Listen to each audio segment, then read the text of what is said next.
Olá, olá, sejam muito bem-vindos. Estamos começando mais um episódio do FLcast, o podcast do Fórum da Liberdade.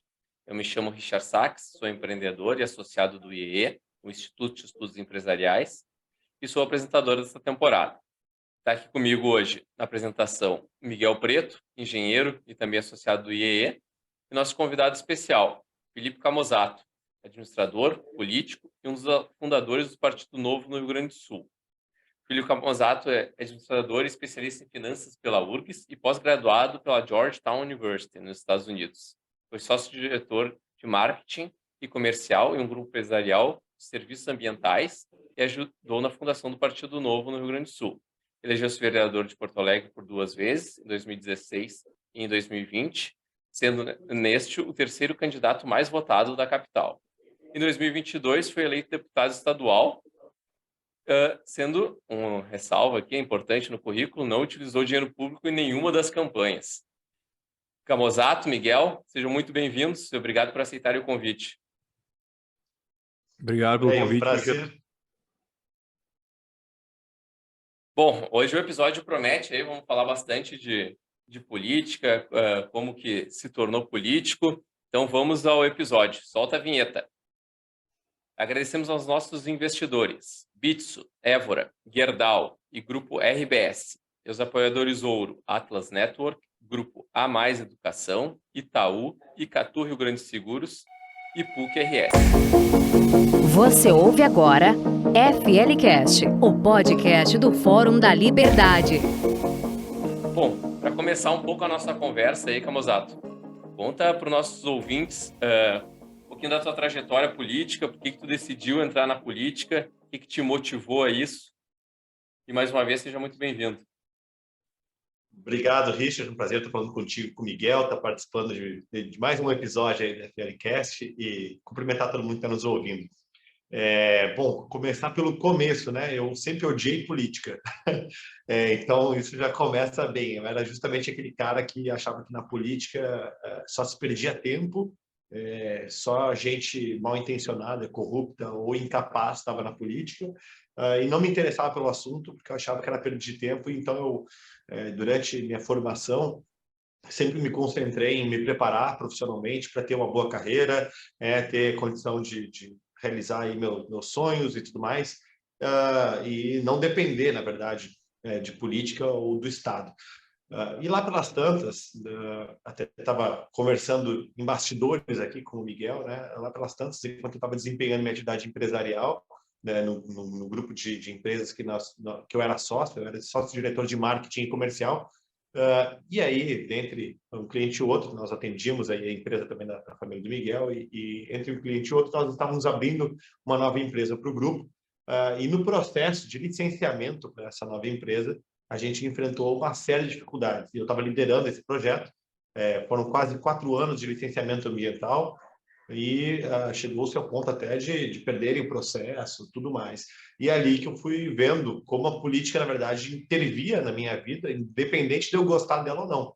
Então não adiantava só eu achar que a política era perda de tempo. Na verdade, a política estava perdendo meu tempo, queira eu ou não. E aí eu resolvi, né, tentar entender um pouco mais desse mundo. Eu já vinha, por conta própria, desde a época da administração, na faculdade, da graduação, assistindo Fórum da Liberdade, eu ia nos eventos, tudo. E eu me lembro que, em um desses anos, eu ganhei de presente um livro, As 6 Lições, do Mises. E levei quase um ano para ler esse livro, até que eu resolvi um dia, na praia, ler o livro. E aí, quando eu li o livro, tudo clareou para mim. Eu li aquilo lá, conforme eu ia lendo, eu ia vendo, caramba, isso aqui é tudo que eu sempre pensei, mas nunca refleti sobre, nem traduzi em palavras, né? É exatamente isso que eu acredito. E é ali que me despertou, então, o interesse também da parte da economia, né? De entender a ciência econômica por trás das ideias que os pensadores liberais defendem, e também, né, obviamente, com a provocação que eu tinha, a inquietude de quem tinha morado já, né, tanto... morei a trabalho em Bruxelas, na Bélgica, e pude transitar no continente europeu, como também nos Estados Unidos, e eu via aqueles países desenvolvidos, aí gerava aquela inquietude de, pô, por que o Brasil não chega lá? Será que um dia a gente vai chegar lá? O que a gente faz de errado? E com a leitura do Mises, depois, conforme eu fui me aprofundando nos artigos, nas literaturas e tudo mais, eu acabei entendendo que passava justamente por aquilo que o Roberto de Campos dizia, né? Pelo liberalismo. E coisa que o Brasil não via, aliás, a gente nunca chegou perto disso. Então, aí que eu comecei a ter um ponto de conexão com a política. Comecei a pensar, pô, mas todas essas ideias fazem muito sentido, os países desenvolvidos chegaram lá por conta desse ideário, né? As boas práticas, que são referência no mundo desenvolvido, tiveram uma visão de mundo conectada com isso que eu estou lendo, mas que partido no Brasil defende isso? Que político que está no Congresso falando sobre isso? O Roberto Campos já teve seu tempo, mas e depois dele, quem é que veio? Qual é a legenda? E aí eu encontrei um grande vazio institucional. Como eleitor, eu não sabia, acabava votando meio sem saber direito em quem e tudo, que nem o eleitor, talvez, que não se interessa por política, acaba votando por simpatia, por alguma indicação, porque acha que está fazendo, que parece ser uma pessoa séria, né, ter um currículo legal. Então, era meio que essas variáveis que eu definia o meu voto. E aí eu comecei a ver que, pô, eu vinha votando errado há muito tempo, porque por mais que a pessoa tivesse um excelente currículo, podia ser um excelente currículo defendendo as ideias erradas, né, que não levam à prosperidade. Ou ela podia pertencer a um partido que prega o oposto daquilo que eu acredito, e aí podia ser uma pessoa que vai contra a própria natureza do partido, por aí vai. Fora a questão, né, de corrupção, imoralidades, antiética e tudo mais. Então, nesse avançar desses anos, e aí foi ali de 2007, 2008 em diante, né? Foi em 2013 que eu conheci o Novo na internet, a ideia de formar um partido, blá, blá, blá, blá, né? E o ideário do Novo é um ideário muito conectado com as ideias do liberalismo. E eu falei, tá aqui um negócio para, se eu vou me envolver com a política de alguma forma, para eu ajudar. Porque eu vi o seguinte, pô, não tem ninguém que eu possa votar que eu tenha convicção de que é a pessoa que me representa. Não tem nenhum partido que eu diga, pô, esse partido defende aquilo que eu acredito. E o Novo era um projeto de ser isso. Então eu pensei, pô, eu posso ficar reclamando a vida inteira dos políticos, do processo de licenciamento ambiental lá que não sai, mas no final das contas a política está intervindo na minha vida. Eu vou fazer uma coisa a respeito, eu vou seguir reclamando. E eu sempre fui uma pessoa que gostava de me envolver quando eu estava inquieto. Então eu falei, vou ajudar esse troço aí. E ajudei lá, montei, né, junto com outros amigos, a gente começou, então, o núcleo de apoiadores do Novo no Rio Grande do Sul, que depois veio a se transformar no Diretório Estadual do Novo no Rio Grande do Sul. E uma coisa leva a outra. Em 2016, quando decidiu-se ter candidaturas em Porto Alegre, aí todo mundo veio dizer que eu deveria ser candidato e tudo mais, etc, etc. E muito insistiram até que me convenceram a concorrer, daí virou o balcão, né? Antes eu era o balcão do pagador de impostos e empreendedor, e aí eu mudei de lado, né? Virei um burocrata recebedor de impostos, né? Mas com a missão de tornar a vida do Felipe do passado mais fácil para que mais gente pudesse empreender, prosperar, porque eu tenho convicção, assim como o Novo, de que é isso que transforma um país. Muito legal, muito bacana, muito bom teu trabalho como tua trajetória.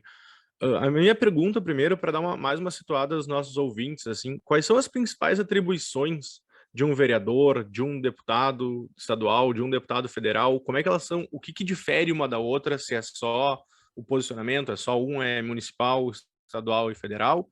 Quais são essas diferenças? Se pudesse comentar um pouquinho para a gente. Buenas. Bom, e a questão é o seguinte, lá em 88, quando se definiu, né, quando se constituiu a Constituição, quando se formou a Constituição, na Constituição estão atribuídas as funções de cada ente federativo e as suas devidas autonomias. E aí lá não só tem a questão de o que o judiciário faz, quais são as instâncias do judiciário, também tem o que um presidente, governador, prefeito, né, como é que se dá o processo eleitoral, como também tem do sistema do poder legislativo, né, que é onde vereador, deputado estadual, deputado federal e senador se encaixam, né? Então, o poder legislativo ele tem como função, né, como o próprio nome diz, legislar. Então, fazer leis, interpretar as leis, mudar as leis, e além disso, o legislativo ele é responsável pela fiscalização do poder executivo, além de ser o poder que fala, né, que representa a população nos seus anseios, ideias, inquietações. Né? Por isso que o legislativo é o parlamento.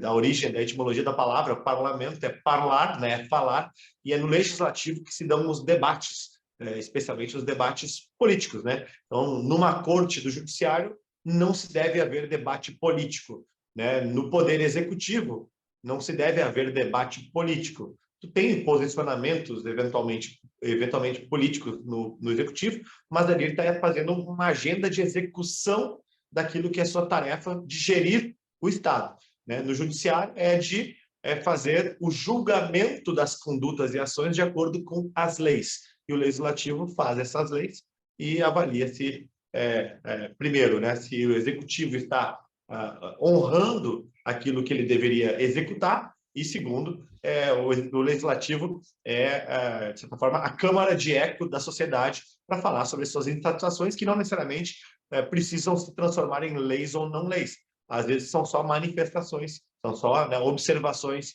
e, portanto, o parlamento ele discute muitos temas que não necessariamente viram normas. Né? E, bom, o vereador ele é o parlamentar do município, então ele trata de todos os assuntos relativos a um município. Então, ele faz leis de âmbito municipal, ele aprova o orçamento da prefeitura, ele fiscaliza o prefeito, e no município estão guardadas aí algumas das tarefas do município, é questão de zeladoria da cidade, é a administração do sistema de saúde, educação, saneamento no município, administração dos próprios municipais e espaços públicos, né, no município, das vias, a iluminação pública, coleta de lixo, e a segurança pública é compartilhada no município. Ela tem muito mais a função de guarda municipal e inteligência, né? E aí eu já começo a falar sobre o Estado. No Estado, aí tu tem a parte de segurança pública relativa às polícias, né? Aí das polícias militar, civil, sistema penitenciário, né? E a superintendência que cuida do sistema prisional. No Estado, tem aí as rodovias estaduais, hidrovias, daí tem gestão compartilhada, muitas vezes autonomia compartilhada com o governo federal, também em rodovias, ou, especialmente em aeroportos, portos, áreas do Estado. Aí, no Estado também está educação, políticas, né, de muitas vezes até mesmo financeiras, bancos do Estado, bancos de fomento, educação, por exemplo, educação fundamental e média, tem aí bastante coisa que o Estado toma conta, alguns hospitais regionais e alguns outros temas. Vamos lá, quando a gente define datas em calendário estadual, alimentos típicos, nomes de rodovias estaduais ou de próprios estaduais, assim como o vereador dá nome para a rua no município e para próprios municipais, o deputado estadual dá nome para rodovias estaduais e outros próprios estaduais, patrimônio cultural histórico que diz respeito ao Estado, enfim, são algumas dos âmbitos do Estado. E do governo federal, que aí é os deputados federais e senadores, que são o legislativo, o parlamento do governo federal, aí ficam as demais competências. Aí tem toda a questão tributária, Código Penal, tem questão rodovias federais, sistema portuário, aeroportuário, comércio exterior, relações internacionais diplomáticas, forças de segurança nacionais, militares, né, todo o sistema de segurança nacional, que mais? Sistema de saúde, legislação compreende sistema de saúde, Código Brasileiro de Trânsito, e que mais? Então, o próprio sistema eleitoral, né, e outros temas que daí são legislados em âmbito nacional e que aí a presidência da República que se encarrega de executar. E todos os entes, o vereador fiscaliza o prefeito, o deputado estadual fiscaliza o governador, deputados federais e senadores fiscalizam o presidente. Né? Então, uma explicação mais longa aqui, mas não sou professor né, de direito constitucional, mas talvez eu possa ter ajudado a esclarecer cada responsabilidade. Sim.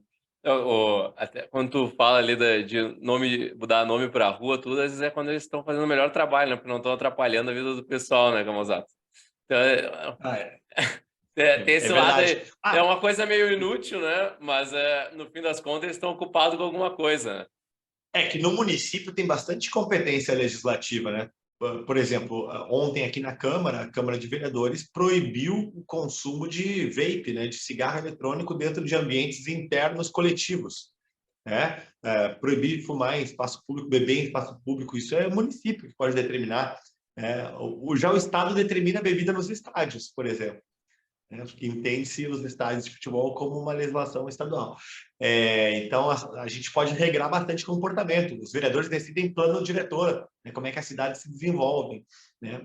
Embora tenha muito vereador também que, na sua criatividade, quer mudar a lei de trânsito. Daí é Código de Trânsito Brasileiro, lei federal, né? Aliás, ontem mesmo, na mesma sessão, tinha vereador alterando legislação sobre pesquisas de cannabis, né? Uma legislação que é federal, diz respeito à Anvisa, Sistema de Saúde federal. E aí o vereador querendo mudar aqui o entendimento de pesquisa.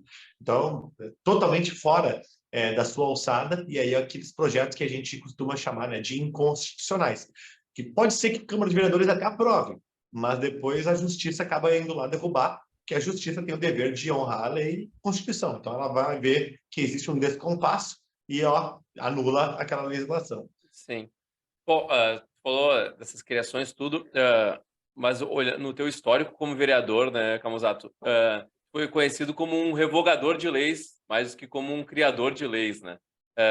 Porto Alegre tinha muita lei antiga que atrapalhava tudo, e tu fez um revogaço aí, buscou, mergulhou nas leis municipais aí, buscando eliminar o maior número de leis que atravancavam o empreendedor porto-alegrense, né? Na tua visão, assim, quais são as principais leis que conseguiu ser revogadas nesses 6 anos aí de mandato como vereador?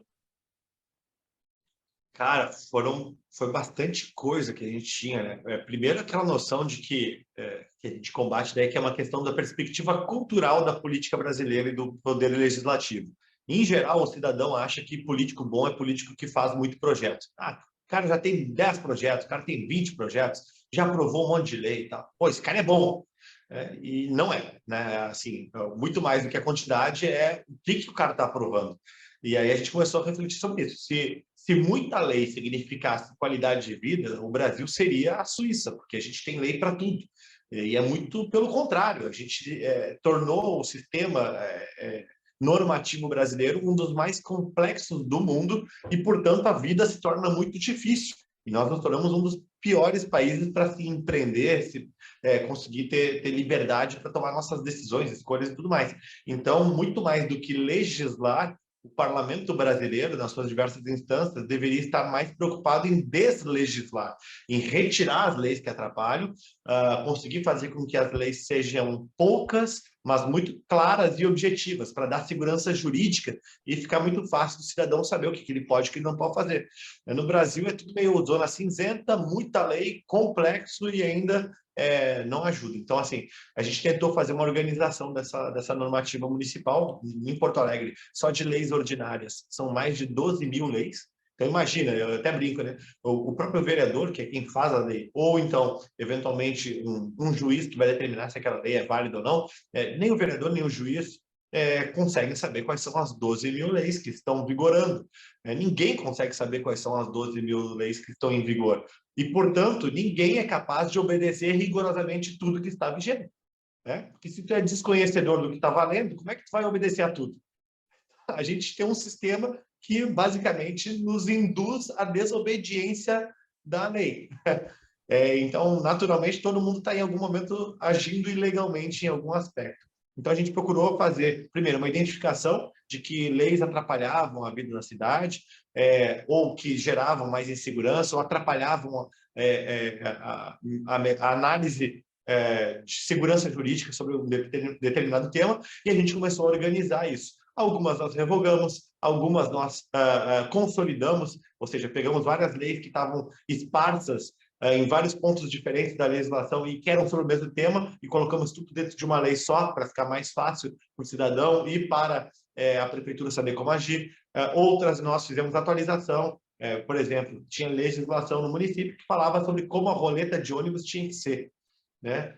E aí tinha lá, tipo, como é que tem que ser a roleta, como é que ela contabiliza o passageiro e tudo mais. Pô, e a roleta ainda estava dentro da lei num sistema lá da década de 60 ou 70.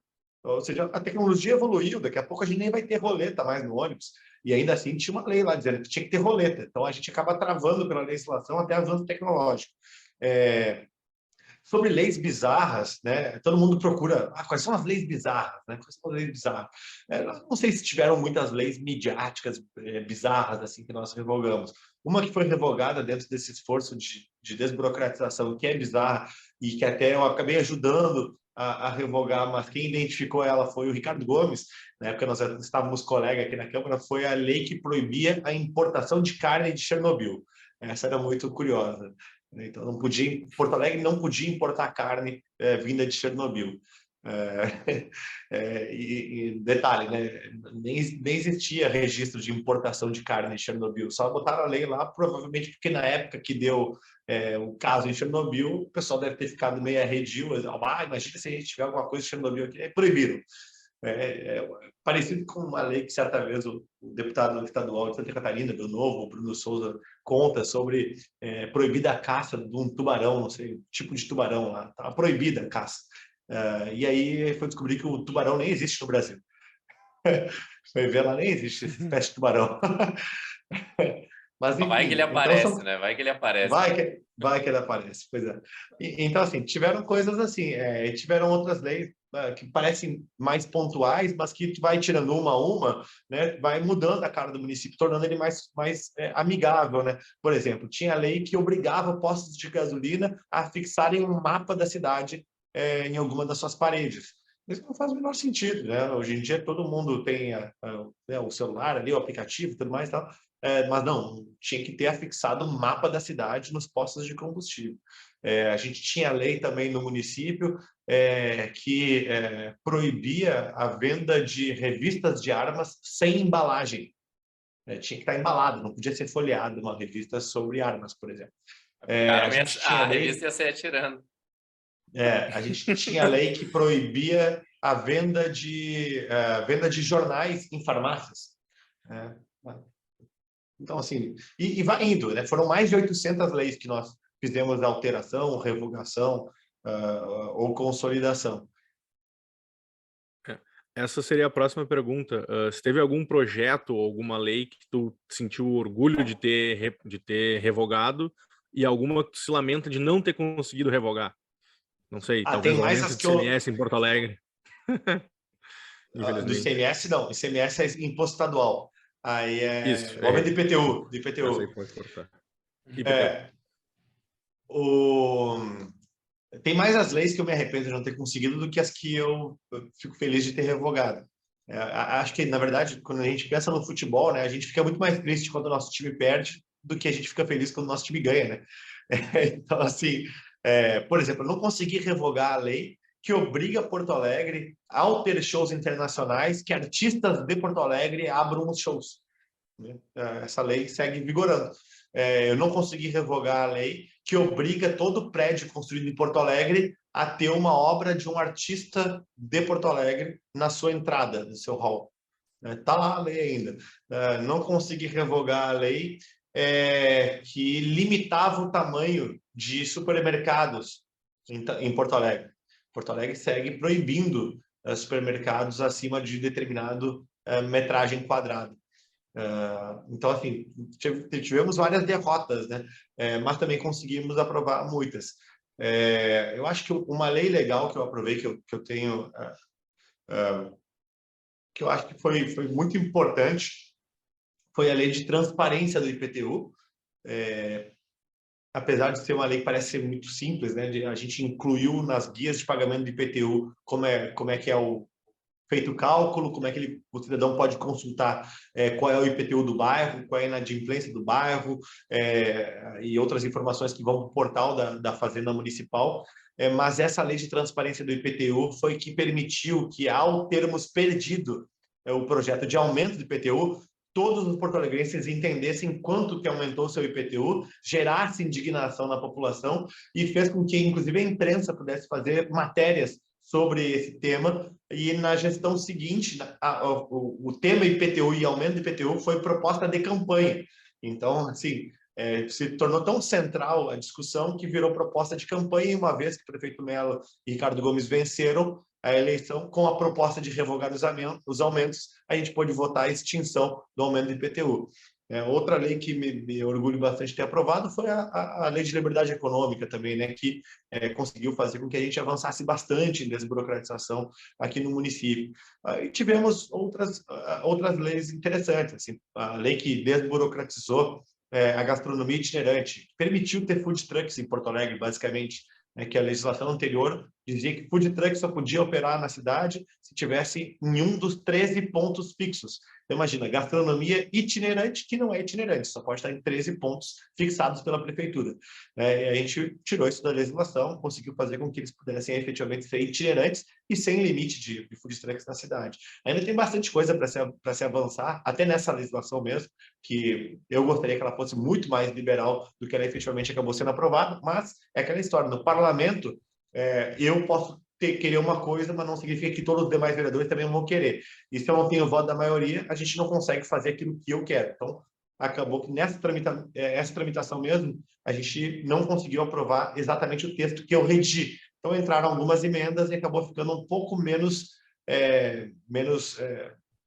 liberal, né, do que gostaria, mas ainda assim foi um avanço frente ao que se tinha, né? Sim. E Camozzato, tu ficou 6 anos como vereador e agora foi eleito deputado estadual, né? Qual que é a tua ideia nesse mandato como deputado estadual? Antes tu era um vereador de Porto Alegre, né, uma cidade só, agora tu é um deputado do estado inteiro. As atribuições são outras, né? Como tu falou no início lá, as leis são diferentes, tal. Qual que é a linha que tu quer manter como deputado estadual? É a mesma como vereador? Tu vai buscar revogar bastante leis estaduais também? Ou vai focar em alguns outros aspectos? O que tu tá enxergando aí para esse cenário novo para ti? Eu acho que, inevitavelmente, acaba que as áreas de atuação são mais ou menos as mesmas, porque é o campo que eu domino, né? Então, assim, eu gosto muito de matérias orçamentárias e financeiras, afinal de contas, essa foi minha área de especialização. Gosto bastante do tema de desburocratização. Eu costumo dizer que a minha agenda, enquanto parlamentar, enquanto político, a minha agenda é a agenda da competitividade. Como é que a gente faz com que o município, o estado sejam mais competitivos?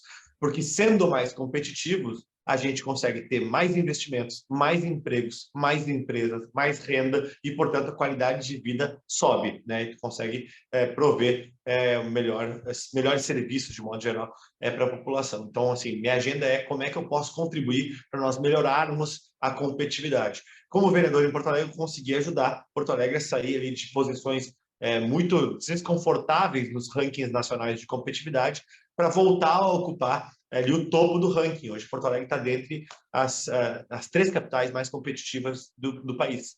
E o estado do Rio Grande do Sul está numa posição desconfortável nos rankings de competitividade. Então, eu quero fazer um trabalho para contribuir para nós voltarmos para o topo também. Isso passa por várias frentes, né? Uma delas é tributária, então, para que a gente possa ter simplificação ou redução tributária, nós precisamos ter equilíbrio fiscal e mesmo superávites que permitam essas reduções de impostos. Afinal de contas, é receita que você abre mão, e se não tem receita disponível para você cortar essa fonte, né, inevitavelmente vai botar o Estado numa situação de déficit. Então, precisa ter o caixa em dia e ter gordurinha para poder cortar imposto sem prejudicar as contas públicas. Então, essa é uma agenda tributária. A segunda agenda é normativa, né? Então, é justamente desburocratização, revogação de leis, simplificação de normas. Eu tive a oportunidade e fiquei muito honrado que, como vereador em Porto Alegre, fui convidado pelo governo do estado, desde a gestão anterior, né, primeiro mandato do governo Eduardo Leite, para compor como convidado o Conselho Estadual de Desburocratização do Estado. E aí, ali nesse conselho, né, tinha membros da sociedade civil, empresarial, outros políticos também, mas que tratavam sobre, por exemplo, legislação de bombeiros, ambiental, né, temas trabalhistas, temas de balcão de licenciamento, alvará, sistema e tudo. Então, isso tudo compreende competitividade. Em última instância, né, a gente está falando sobre como ficar mais fácil para se abrir uma empresa, fechar uma empresa, se empreender, etc. Então, esse trabalho é um trabalho que certamente eu vou seguir. E aí, falando sobre competitividade, falei sobre tributária, falei sobre normativa. A última é, do meu ponto de vista, mercadológica, que é a gente conseguir, de certa forma, vender o Estado para quem quer vir investir ou morar aqui e fazer com que a gente tenha condições mercadológicas de prosperar. Ou seja, que nós tenhamos uma mão de obra qualificada e produtiva, que nós tenhamos mercados maduros, aquecidos, que a gente tenha condição de transacionar bens e produtos e serviços, enfim, com facilidade. Então, esses são aí talvez os três braços de atuação, e sem dúvida, outros temas são importantes, né? Por exemplo, a transparência, que foi um tema que eu trabalhei bastante aqui no município, mas transparência é um deles, porque ela ajuda nos demais temas, né? Quanto mais você joga luz sobre os dados e sobre as informações da gestão pública, tu melhora a governança dela, tu melhora a tomada de decisões que também acontecem, e isso também traz segurança jurídica e traz maior confiança da população com o seu próprio Estado, então é um tema. E outros aí não vão ter tanto a minha atenção, embora muito importantes, porque eu não consigo me desdobrar em 1000, né? Eu provavelmente não vou ter uma atenção muito aprofundada em questões de saúde, de esporte, enfim, né, outros temas aí que podem vir, né, mobilidade, sei lá, enfim. E são assuntos relevantes, né? Mas aí é questão de incapacidade de conseguir fazer tudo com a devida profundidade e bem feito. Então tem que escolher, é um trade-off, né? Aí a gente precisa escolher aquilo que a gente quer realmente mergulhar de cabeça para fazer transformações. Sim, tem que escolher as nossas batalhas, né? Exato. Tem que definir o que a gente vai fazer. Também por isso que é importante eleger bastante deputado do partido, né? Porque aí tu consegue se dividir. Aqui na Câmara tem eu e a Mari, vereadora aqui. A Mari mergulhou no tema educação, enquanto que eu segui nesses outros temas que eu falei. Isso fez com que a gente multiplicasse nosso potencial de transformação, né? Se tivesse mais parlamentares, ia ter mais áreas sendo cobertas, né? Sim, com certeza. E como é que está sendo essa transição de vereador para deputado estadual e essa passagem de bastão das tuas atribuições que tu dividia com a Mari agora, passando para ela, que vai assumir que vai continuar como vereadora, e pro teu substituto na Câmara de Vereadores, que é o TJ, né? É o Thiago, exatamente, TJ, Thiago Álvares. Bom, primeira coisa, felizmente estou no novo, e significa que meu suplente pensa como eu, né? Ele tem a sua personalidade, tem as suas prioridades, mas elas estão todas dentro das 4 linhas daquilo que o novo defende, né? Uma visão liberal, né? Liberal conservador, enfim, uma visão de direita, né? Liberdade econômica, liberdade individual, né? Respeito às instituições, livre expressão, etc. E o que a gente está fazendo em termos de transição aqui, né, a gente tem recebido tantas pessoas que vão trabalhar com ele, como o próprio Thiago aqui, para falar sobre o que a gente fez, como é que a gente vem trabalhando, o que está pendente, o que pode avançar, para botar ele em ritmo de igualdade, né, nivelando informação e conhecimento. Né? E, obviamente, dando aquelas dicas, aquilo que a gente acha que faz sentido, que não faz sentido, que a gente acha que está apto a se trabalhar e por aí vai. Na Assembleia, aqui eu sou professor, né? Na Assembleia eu sou aluno. Então, com relação à Assembleia, eu tenho tomado lições com a equipe da Assembleia. Então, tanto o Fábio Osterman, quanto o Giuseppe Riesgo e a sua equipe, eles têm nos ajudado muito a compreender também como é que está a dinâmica do Estado, quais são os desafios, onde é que eles avançaram, onde é que ainda não deu para avançar, onde é que tem oportunidades de melhoria, né? E, obviamente, a minha personalidade não é exatamente igual a do Fábio e do Giuseppe, né? É diferente e, portanto, né, posso complementar o trabalho aí e avançar a partir daquilo que eles conseguiram construir, né? Sim. Rosato, tu falou muito do jogo ali, da dupla, né? Tu e a Mari, tem mais uma área, o outro tem outra. Tu, no teu primeiro mandato como vereador, tu era o único do Novo, né? O primeiro mandatário eleito aí do Novo. E depois teve a Mari como colega na Câmara de Vereadores. Hoje, na nossa Assembleia Legislativa, a gente tem o Fábio e o Giuseppe, que não se reelegeram, né? E tu vai, de novo, entrar sozinho lá na Assembleia. Como é que é essa diferença de jogar sozinho, jogar em dupla? O que ajuda, o que atrapalha? Se puder comentar um pouquinho para nós. Tu tem experiência nas duas pontas, né? Sim, eu brinquei, né, que eu estou voltando às origens agora, né, voltar a trabalhar sozinho. Bom, o benefício é muito claro, né, eu concordo 100% com a minha bancada, então, assim,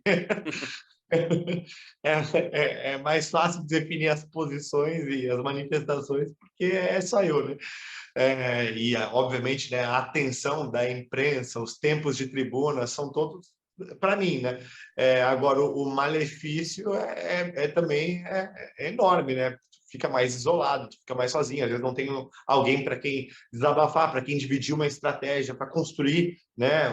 Algo junto, fica mais descoberto também a profundidade que tu vai tratar dos temas, porque né, tu tem uma capacidade de ter menos braços, né, então tu fica mais limitado na tua atuação, fora outras questões até mesmo legais, né, o regimento da Câmara, assim como da Assembleia, ele determina espaços de poder na medida do tamanho da bancada.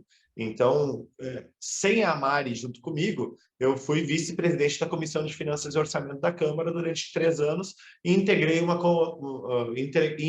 Comissão de Finanças sem nenhum protagonismo de dirigência no último ano, né? Com a Mari, eu me tornei presidente da Comissão de Constituição e Justiça, que é a mais relevante da Câmara. A Mari foi vice-presidente da Câmara durante um ano, vai ser presidente da Comissão de Finanças e Orçamento. Ou seja, olha a diferença de protagonismo que tu acaba tendo e de capacidade de promover as mudanças, né? É muito maior. Então, isso é uma dificuldade que acresce aí. E, claro, né, existem formas de tu tentar reduzir o impacto de estar sozinho no parlamento, que é buscar outros parlamentares de outros partidos que compactuam contigo em algumas agendas, que pensam parecido, e formar parcerias aí de atuação, né? Então, foi assim que eu fiz na minha primeira legislatura. Eu citei, por exemplo, o Ricardo Gomes, né? Também é um liberal e que a gente tinha uma grande parceria, fizemos muitos projetos juntos, votávamos muito parecidos, ele estava em outro partido e eu no Novo, assim como outros vereadores que tive como colega aqui no primeiro ano, no primeiro mandato e que eu tive no segundo também e que votei na Assembleia. São pessoas que compartilham de visões aí parecidas em determinados assuntos. Sim. E aproveitando isso que tu comentou de tempo e de estratégia, tudo, queria te perguntar, tipo, na última eleição aí, que agora tu se elegeu deputado estadual, o Partido Novo, ele tomou um baque, assim, nesse ponto, assim, de não conseguir eleger tantos candidatos como se pretendia, né? E se perdeu justamente, principalmente na Câmara Federal, lá com o Marcel eleito aqui no Rio Grande do Sul, espaço em comissões, tempo de TV, fundo partidário, o Novo não usa isso, mas se perdeu muitas coisas, né? Como é que é a tua avaliação disso?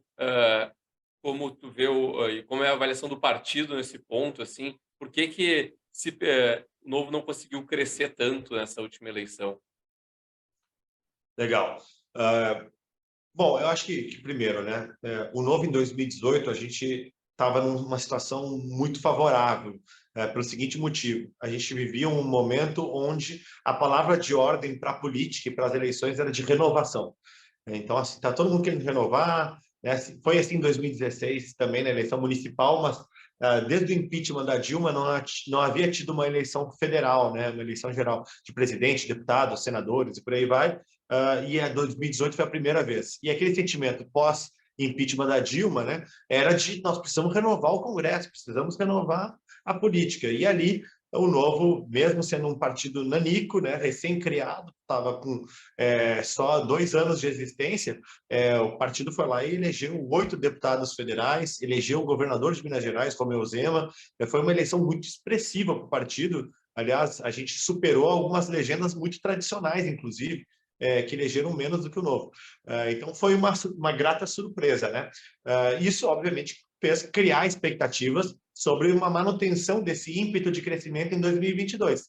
Mas muita coisa mudou nesse cenário de 2022, nesse cenário eleitoral. Algumas dessas coisas que mudaram. Primeiro, fundo eleitoral. Lá em 2018 não existia o fundão, né? Existia o fundo partidário, só que tinha sido aumentado, mas ainda assim era um valor que era um pouco inferior a R$1 bilhão. A eleição de 2022 tinha 5 bilhões de reais de fundão eleitoral para os partidos fazerem campanha. Isso é um adversário bastante significativo. Mas não é só isso, e não é apenas por isso que o Novo elegeu menos, né? A gente teve um outro dificultador, que não existia mais o sentimento de renovação da população nesse momento. O que se tinha agora era muito mais uma eleição concentrada em quem será o próximo presidente. O Lula vai voltar ao poder? Sim ou não?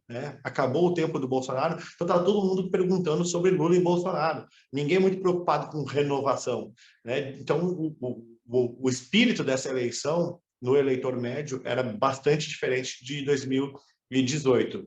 Além disso, vários dos deputados que se elegeram em 2018 não concorreram novamente à reeleição em 2022, ou seja, aquele capital político que eles acumularam, que eram conhecidos já do eleitor, eles não foram para a eleição, acabaram optando por concorrer em outros cargos, ou em até nem concorrer. Foi o caso do Thiago Mitrô, deputado federal de Minas Gerais, que se elegeu com 75 mil votos, se não me engano, e que nessa eleição não concorreu, não queria ir para a reeleição. O caso do Vinícius Poit, que era deputado federal por São Paulo, que agora concorreu ao governador. O caso do Ganimi, que é deputado federal e concorreu ao governador no Rio de Janeiro.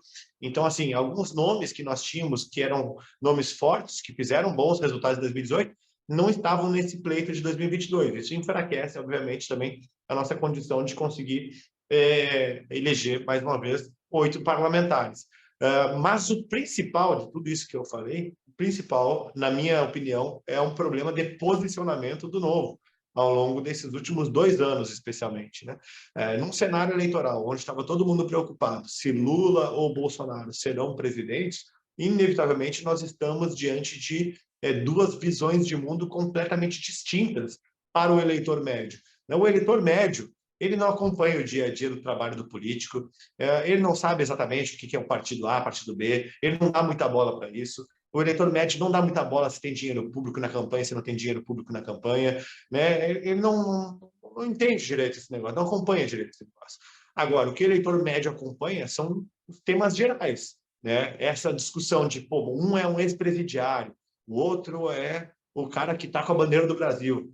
Essa é uma mensagem muito simples para o eleitor médio, né, que ele compreende, basicamente, esse negócio do jogo do bem e do mal, né, da esperança versus o medo e tudo mais.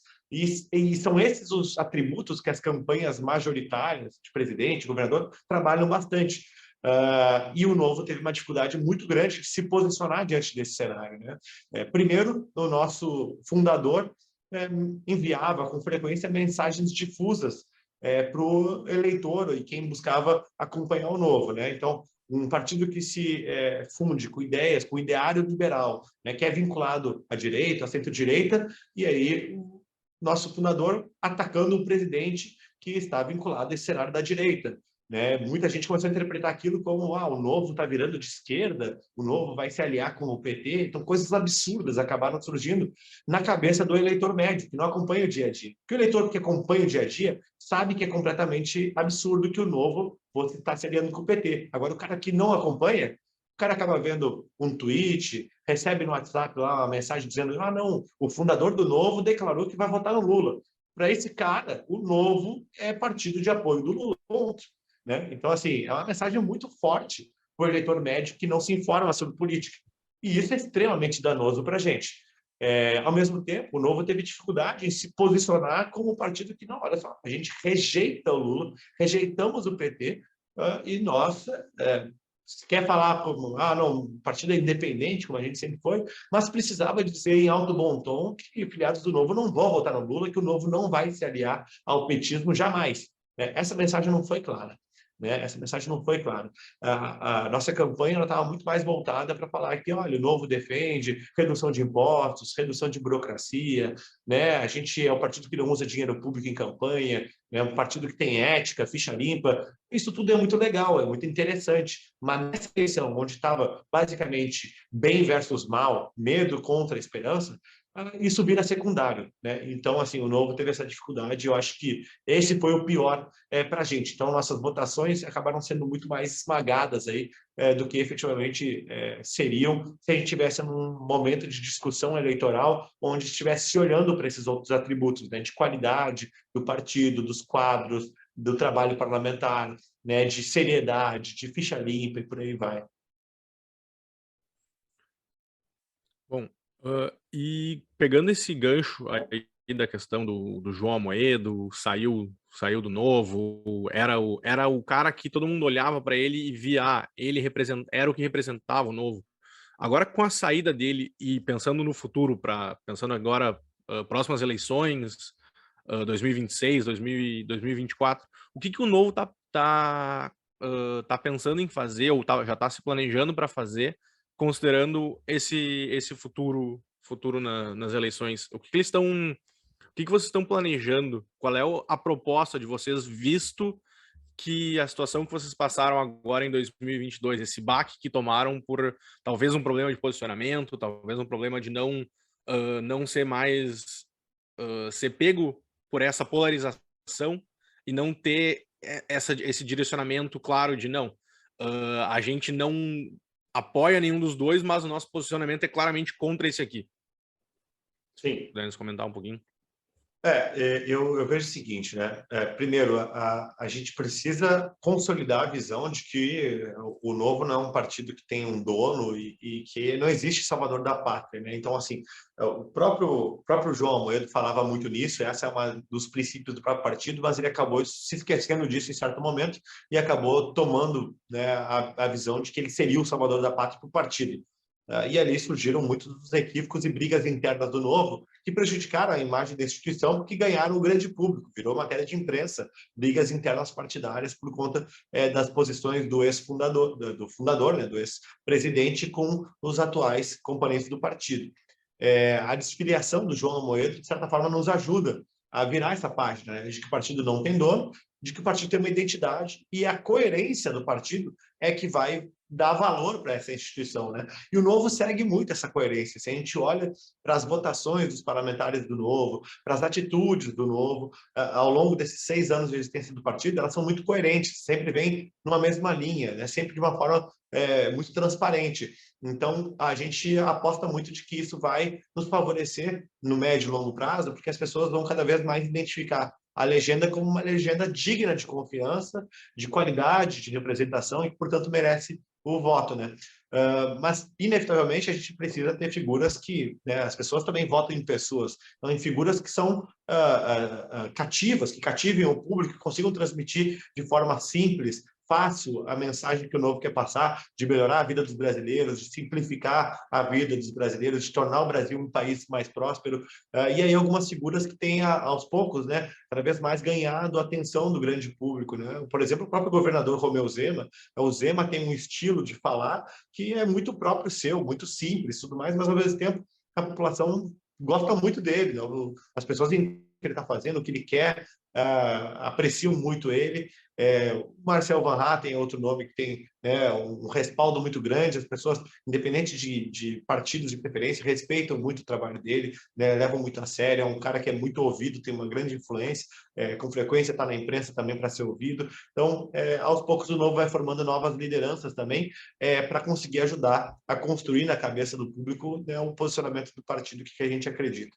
Esse é um trabalho importante e, junto com ele, vem também o trabalho de base partidária. a gente foi muito prejudicado também por esse aspecto.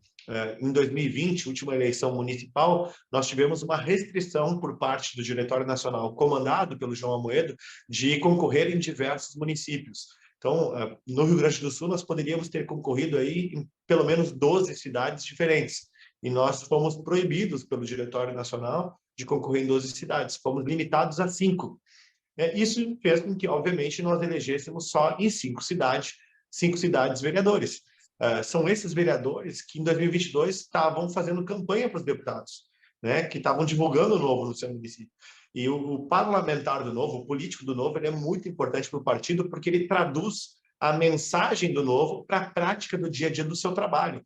Uma coisa é o Camozzato dizer que eu vou ser uma referência no meu trabalho, vou economizar recursos, vou dar um exemplo de qualidade do que eu vou me manifestar, tudo mais. Outra coisa é a população vendo o Camozzato ser o mais econômico da Câmara, votar contra o aumento de IPTU, aprovar a lei de liberdade econômica, ajudar a trazer investimentos. Pô, isso tangibiliza para o cidadão o que representa, né, o Camozzato, o mandato do Partido Novo, e aí ele fica com aquele gostinho de, eu quero um cara assim também na Assembleia, eu quero um cara assim também na Câmara dos Deputados, vou votar nos caras desse partido, né, nas pessoas desse partido. Então, isso nos prejudicou bastante, não estar em mais municípios para concorrer em 22. Então, para o futuro do partido, o que a gente quer é que a eleição de 2024 a gente possa concorrer no maior número possível de municípios que tenham quadros, né, qualificados, alinhados com os princípios do partido e, obviamente, ficha limpa, que o Novo exige isso até para filiados. Ou seja, nós vamos tentar crescer, né, tanto quanto for possível para que a gente possa também, em 2026, recuperar esse território perdido e não só isso, crescer, né, nossas bancadas federais, quem sabe eleger mais governadores também. Sim. Camozzato, tu falando assim, agora me surgiu aqui uma outra dúvida, né? Como é que está essa formação de novas lideranças dentro do partido? Cada eleição precisa de candidatos, né? Então, tipo, tem que se formar liderança. O Partido Novo não é aquele partido de políticos raiz, digamos assim, né? São pessoas que vieram do meio empresarial, de outras áreas, e que entraram para a política, como tu falou no início, a tua trajetória, querendo mudar algumas coisas que incomodavam, né? E a gente sabe que, tipo, é difícil, às vezes, os liberais se envolverem entrar na política, se envolver, muitas vezes por causa da remuneração, que não é a mais atrativa, tem toda uma pressão também de população, mídia, é um trabalho complicado de se fazer, né? A minha visão agora também, olhando assim um cenário maior, acredito que alguns dos deputados federais que nós tínhamos, assim, entraram tudo, quiseram, mas viram que não era tudo isso também, tipo, não iam conseguir agregar, ou tipo, se desencantaram com o cenário que apresentou. Então, tipo, como é que vocês, como partido, tentam formar essas lideranças e que a pessoa continue também, né? Porque é complicado, às vezes, tipo, a pessoa vai a vereador ou vai a deputado, não consegue se eleger, desiste, ou às vezes faz um mandato, não quer continuar próximo. Como é que vocês avaliam isso? Como é que vocês estão se preparando para isso também? Esse é talvez um dos maiores gargalos de crescimento de qualquer partido sério, né? E também é para o Novo. Vamos lá, em geral, a pessoa que tem um bom currículo, né, que é honesta, que está aí, que tem energia e tal, ela, em geral, não se interessa por política, tal qual eu também era assim no passado, né? Essa pessoa está focada em tocar sua carreira profissional, o seu negócio, né? Enfim, focar na sua família, querendo ou não, a vida pública expõe bastante da vida pessoal e familiar, enfim. Então, assim, é um desafio, primeiro, convencer essas pessoas a querer dar sua contribuição na política, encontrar essas pessoas que são aptas para isso também, e, por último, dar o suporte para que elas possam né, dar sua melhor contribuição. Então, o Novo tem uma fundação, né, que é a Fundação Brasil Novo, que é para a formação dos seus quadros internos de filiados e apoiadores, que promove cursos, desde curso de entendimento de filosofia política, econômica, a cursos para ensinar a fazer campanha, a gerir mandato, né, a qualificar assessores e por aí vai. Então, a gente quer cada vez mais usar essa fundação para que a gente possa formar mais e mais pessoas aptas a serem candidatos. Também o Novo proporciona, né, treinamentos para aqueles que não querem ir para a fundação, mas que já estão decididos a ser candidatos, né? Então, eu mesmo, eu treinei, foram mais de 500 candidatos, tá, que passaram por treinamentos que eu ministrei. Nem todos eles, obviamente, se elegeram, né? Enfim, são pessoas que receberam uma qualificação e que no futuro poderão voltar a concorrer. E que podem, muitas vezes, estar ensinando outras pessoas aquilo que aprenderam, podem estar melhorando, inclusive, o treinamento que eu dei, porque eu dei o treinamento à luz daquela experiência e conhecimento acumulado que eu tinha em 2019, né? Ou seja, fazem 3 anos. Então, essa é um desafio para o Novo, né? E eu provoco muito, e aproveito até que a gente está falando aqui na FLCast, com um público que é muito seleto, para fazer uma provocação. Eu, se não tivesse sido convencido a concorrer em 2016 por pessoas que compreendiam a importância da gente ocupar os espaços políticos, ter candidaturas que defendessem as ideias liberais, eu não teria concorrido, se não fosse as pessoas insistirem muito em que eu fosse candidato, porque eu não percebia a importância disso, e essas pessoas ajudaram a me abrir os olhos para isso e me despertaram para essa missão. Então, eu quero aqui despertar quem está nos ouvindo também para essa missão. Se não for vocês, quem? As coisas não vão se transformar na nossa volta se a gente não se envolver com elas. E aí vou usar da minha própria história para usar de exemplo aqui. Lá atrás, o cara que não gostava de política, nunca tinha tido familiar na política, rejeitava a política, achava que era perda de tempo, sofreu por conta da política, passou a ler sobre o assunto e resolveu ajudar a mudar esse cenário, fundando um partido que era diferente daquilo que se tinha e que tinha o ideário liberal que ele acredita. Não só isso, topou ser candidato, né? Hoje, eu estou eleito para ser deputado estadual após 2 mandatos de vereador, treinei mais de 500 candidatos sobre essa mesma visão de mundo e estou ansioso para treinar outros 500, se for possível, porque se a gente não tiver massa crítica, bastante gente disposta a concorrer, ocupar esses espaços, trabalhar por essa visão de futuro, o Brasil não vai se transformar num país próspero para todo mundo sozinho, né? Obviamente não vai ser, especialmente com a turma que está aí agora eleita pelos próximos 4 anos no governo federal, né? Aliás, temos tudo para andar para trás, e só não andaremos para trás com mais rapidez conforme tivermos mais gente capaz e disposta a combater essa visão de retrocesso, a evitar que isso prospere, a impedir esses projetos de serem aprovados e por aí vai. Então, assim, é um chamado, uma convocação, né? Participe, seja sendo candidato, seja doando para a campanha, seja entregando panfleto, colando adesivo, enfim, só não pode ficar parado. Ficar parado reclamando não vai mudar nada. Tá certo. Aqui agora vamos se encaminhando para uma das últimas perguntas. Na tua opinião, assim, na tua visão, como é que está sendo essa vida de um liberal na política? O que tu vê dentro da Câmara, dentro da Assembleia, que às vezes que balança, às vezes, um cara que não tem os princípios e valores que um liberal tem? E como é que é esse dia a dia, como é que é a vida de um liberal na política, mais ou menos, assim, se puder. Olha, dias de luta, dias de glória.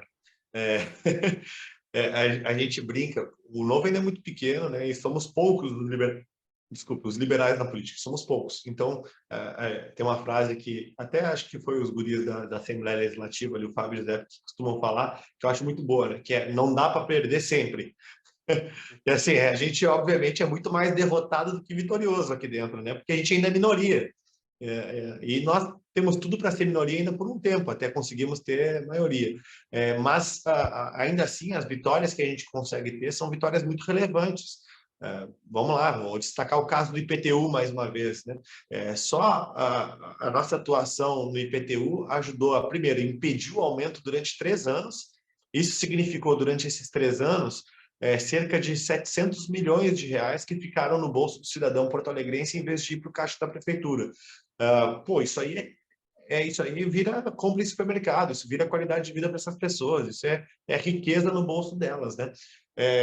E, além disso, depois virou a revogação desse aumento no ano seguinte da sua aprovação.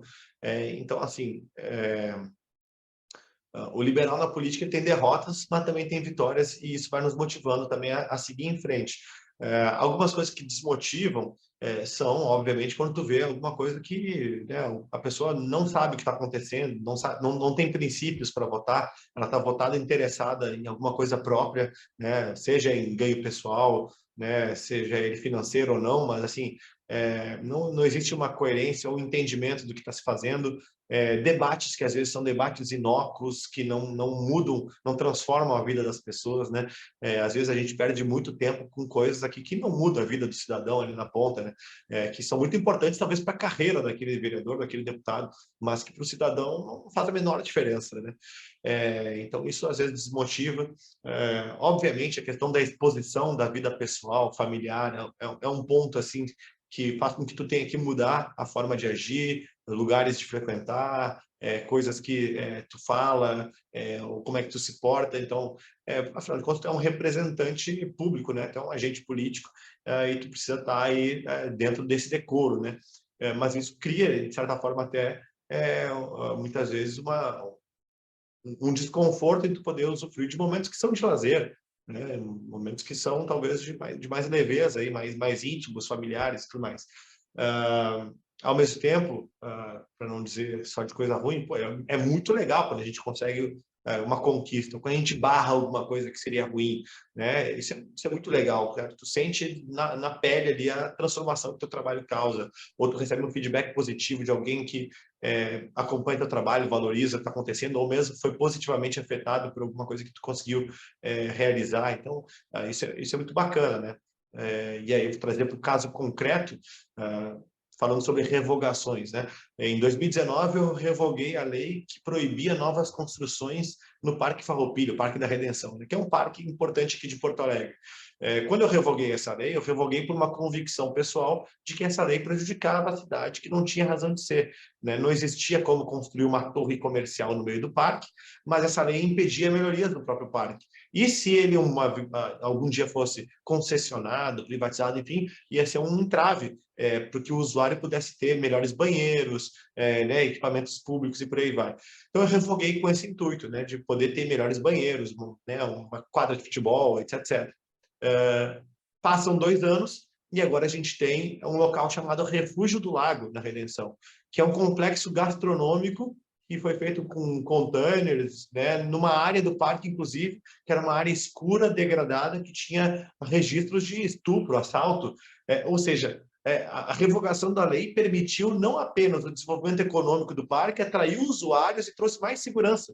Então, assim, pô, né, hat-trick.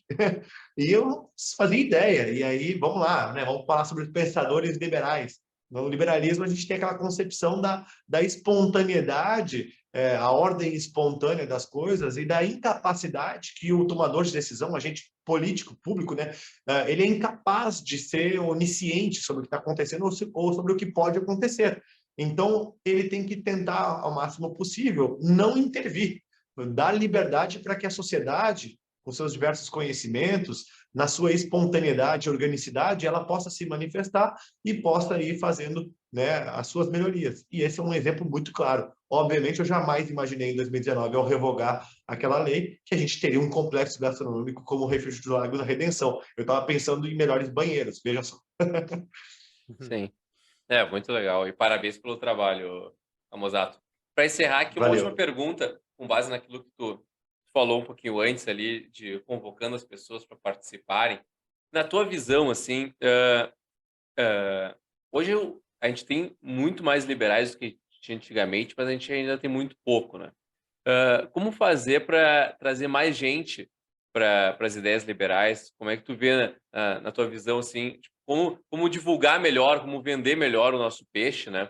E também para quem está nos ouvindo e queira entrar para a política também, como é que faz para entrar para o Partido Novo, explicar para os ouvintes aí, já que tu convocou as pessoas, dá o caminho aí para as pessoas também.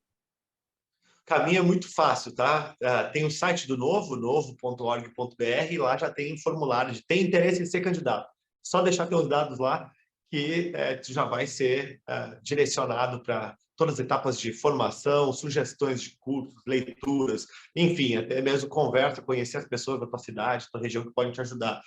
Além disso, né, não quer entrar no site novo, quer falar com alguém, quer falar comigo, vai na minha rede social lá, manda uma mensagem, a gente responde, tira dúvida, enfim, estamos aí de portas abertas para receber quem tiver interesse em nos ajudar a construir um Brasil mais próspero, né? E qual foi a outra pergunta, Richard? Como é que a gente faz para trazer mais gente para como a é que a gente causa faz mais liberal? gente? A gente precisa ser insuportavelmente chato e ficar repetindo como isso é importante. Então, assim, que nem eu fiz aqui, né? Convocatória, né? A gente tem que tirar as pessoas da zona de conforto, mostrar para elas que, assim, às vezes a gente não se sente dono das coisas que estão à nossa volta, a gente se sente muito dono da nossa casa, né? A gente se sente muito dono da nossa rotina, né? Enfim, do nosso cotidiano. Mas a gente não se sente dono do que está ali alheio à nossa rotina diária, à nossa vida, à nossa família.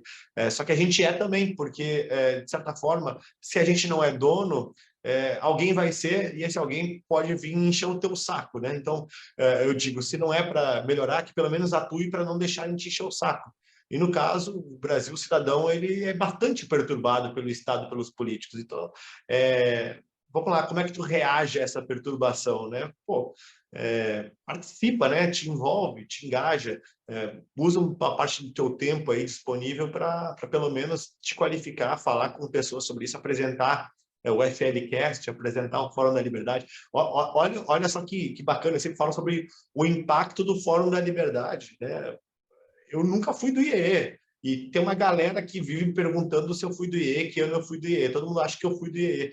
Na verdade, pô, eu sou muito amigo de muita gente que é do IEE, de diversas gerações, e eu sempre fui frequentador do Fórum da Liberdade, porque como aluno da graduação da administração na Federal do Rio Grande do Sul, eu ia no fórum para ver CEO de empresa, porque eu queria ser CEO de empresa, eu queria virar diretor de empresa, executivo, tudo mais.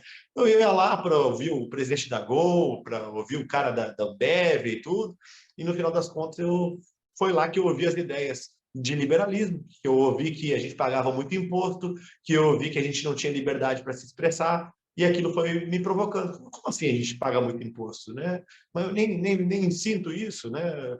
Como assim não tem liberdade para expressar? Mas eu posso falar o que eu quiser. Hoje que é muito fácil no Brasil, tu vê que não tem liberdade de expressão, né? Tá aí o Alexandre de Moraes para não deixar ninguém se esquecer. Mas, assim, lá atrás, lá em 2007, né, 2006, enfim, não se tinha essa percepção. Então, é isso, é falar para as pessoas, né? Às vezes, presentear com um livro, eu já perdi as contas de quantas lições eu já dei de presente para as pessoas, ou Revolta de Atlas, da Ayn Rand, que foi outro livro que também me ajudou bastante a abrir a cabeça. Enfim, despertar as pessoas para esse conhecimento. Sim, não, perfeito. Agora, tu falou essa de presentear o livro, eu me lembro uma vez quando eu estava no Instituto Atlantis, nós estávamos fazendo a conferência lá e estava distribuindo 6 lições também. Aí teve um participante que falou, não, eu já tenho o livro. Eu falei, não, mas pega e dá para um esquerdista, então, para um amigo, dá para alguém, né? E distribui. Então, nós temos que fazer essas ideias chegar em alguém que a gente consiga converter, né? Mas, Camozato, Isso aí. obrigado aí pelo teu tempo, parabéns pelo teu trabalho. Aliás, deixa eu aproveitar.